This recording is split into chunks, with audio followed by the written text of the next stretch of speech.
हाय viewers, वणकम। आज हम वाक्य बनाने के बारे में देखने वाले हैं। अब हमारा पहला शब्द उदय। उदय इसका मतलब है का, के, की।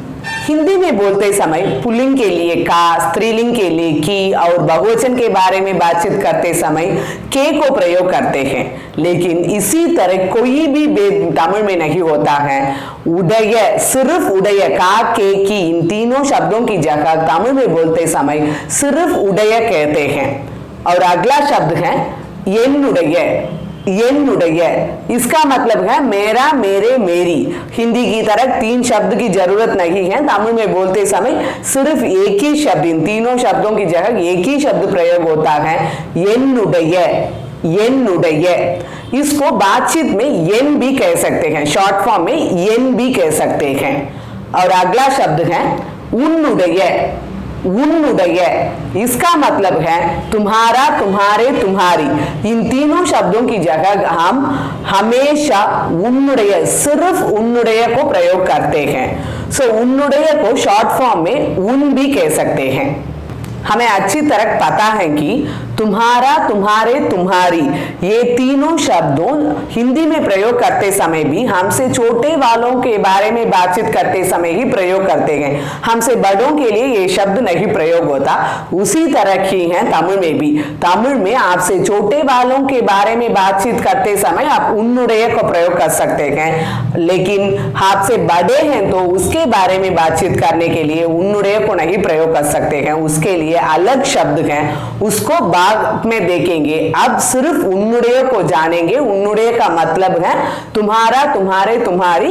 ये सिर्फ छोटों के बारे में बातचीत करने के लिए प्रयोग होता है।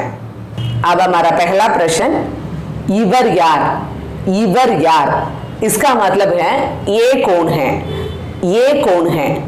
अगर आपको ये कौन है पूछना है तो उसके लिए तमिल में इवर यार। इवर यार इस प्रश्न को जवाब देते समय कैसे बोलते हैं तो इवर अर्जुनुடைய அப்பா। इवर अर्जुनुடைய அப்பா इसका मतलब है ये अर्जुन के पिताजी हैं। ये अर्जुन के पिताजी हैं बोलने के लिए इवर अर्जुन उदय अप्पा। अर्जुन उदय अप्पा, उदय का मतलब है काके की, इसलिए अर्जुन उदय अप्पा कहते हैं।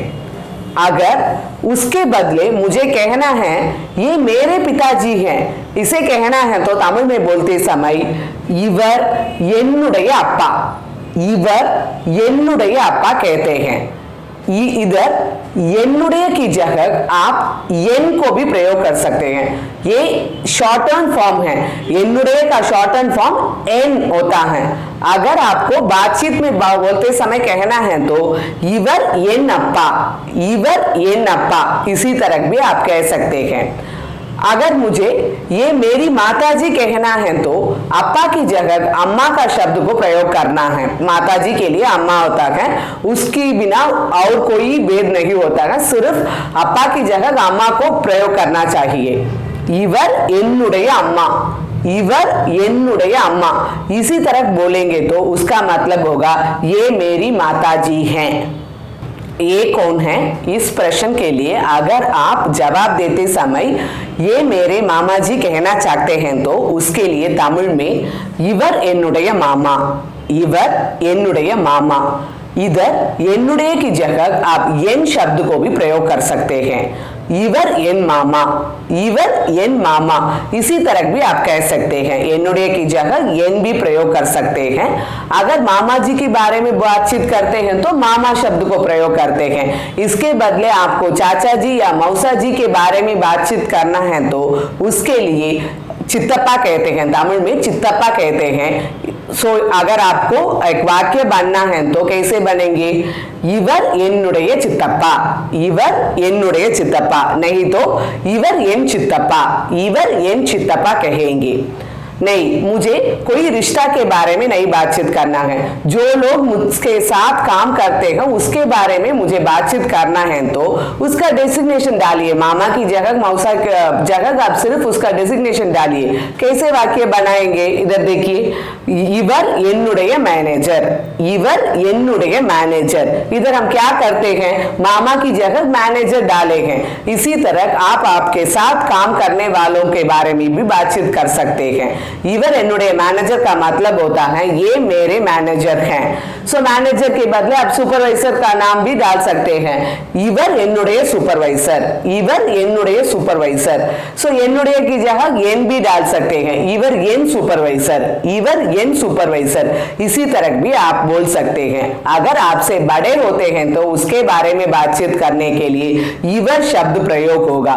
नहीं, मुझे मुझसे छोटे वालों के बारे में बातचीत करना है तो उसके लिए इवन कहते हैं तमिल में। इवन என்னுடைய तंबी, इसका मतलब है यह मेरा छोटा भाई है। अगर छोटे वालों के बारे में बातचीत करना है तो इवन शब्द को प्रयोग करना है और बड़ों के बारे में बातचीत करने के लिए इवर शब्द होता है। मेरा, मेरे, मेरी, इन तीनों शब्दों की जगह तमिल में सिर्फ என்னுடைய प्रयोग होता है। अगर आपको आपसे छोटे वालों से उनका नाम जानने के लिए प्रश्न पूछना है तो तमिल में कैसे पूछेंगे तो உன்னுடைய பெயர் என்ன, உன்னுடைய பெயர் என்ன। तुम्हारा, तुम्हारे, तुम्हारी, इन तीनों शब्दों की जगह तमिल में उन्नुடைய शब्द प्रयोग होता है और नाम के लिए பெயர், பெயர் कहते हैं। उन्नुடைய பெயர் என்ன, इसका मतलब है तुम्हारा नाम क्या है। छोटों से बातचीत करते समय आपको एक प्रश्न को आप प्रयोग कर सकते हैं। लड़का या लड़की, उसमें कोई भेद नहीं है। आपसे छोटे हैं तो उससे नाम जानने के लिए आप यह प्रश्न को प्रयोग कर सकते हैं, उन्नुடைய பெயர் என்ன। इधर उन्नुடைய की जगह आप उन शब्द को प्रयोग कर सकते हैं। बातचीत में उन பெயர் என்ன वो भी आप कह सकते हैं। उन्नुடைய की जगह उन को प्रयोग करके उन பெயர் என்ன इसी तरह आप पूछ सकते हैं। जवाब देते समय एक लड़का होता है तो वो कैसे कहेंगे, என்னுடைய பெயர் राम, என்னுடைய பெயர் राम। एक लड़का अपना नाम को बोलता है। என்னுடைய का मतलब होता है मेरा नाम। सो इधर मेरा नाम राम है, इसके लिए என்னுடைய பெயர் राम कहते हैं। आप अच्छी तरह जानते हैं என்னுடைய के बदले आप एन भी बोल सकते हैं, एन பெயர் राम, एन பெயர் राम। इसी तरह भी आप जवाब दे सकते हैं।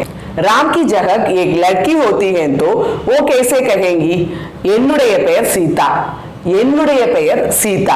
इधर क्या होता है, नाम, राम नाम के बदले आप सीता का नाम को प्रयोग करते हैं। उसके अलावा कोई भी भेद नहीं होता है। राम कहते समय என்னுடைய பெயர் राम कहता है और सीता कहते समय என்னுடைய பெயர் सीता कहती है। सिर्फ राम के बदले सीता का नाम प्रयोग होता है, उतना ही है। तमिल में बोलते समय कौन बोलता है उसके बारे में कोई चिंता नहीं। अगर अपने बारे में बोलना है तो என்னுடைய, उसका शॉर्टन फॉर्म होता है एन, इतना ही है। मेरा, मेरे, मेरी, इन तीनों शब्दों की जगह आप என்னுடைய प्रयोग कर सकते हैं और உன்னுடைய इसका मतलब होता है तुम्हारा, तुम्हारे, तुम्हारी, इन तीनों शब्दों की जगह तमिल में बोलते समय உன்னுடைய कह सकते हैं। जैसे आज हमने छोटे छोटे वाक्य तमिल में बनाए, उसी तरह आप भी वाक्य और प्रश्न बनकर कोशिश कर रखिए। इसका कंटिन्यूएशन अगला वीडियो में देखेंगे। नंरी, वणकम। अगर आपको एक वीडियो पसंद है तो लाइक, कमेंट और शेयर कीजिए। अगला वीडियोस का नोटिफिकेशन पाने के लिए सब्सक्राइब कीजिए, साथ साथ उस बेल आइकॉन को भी दबाइए।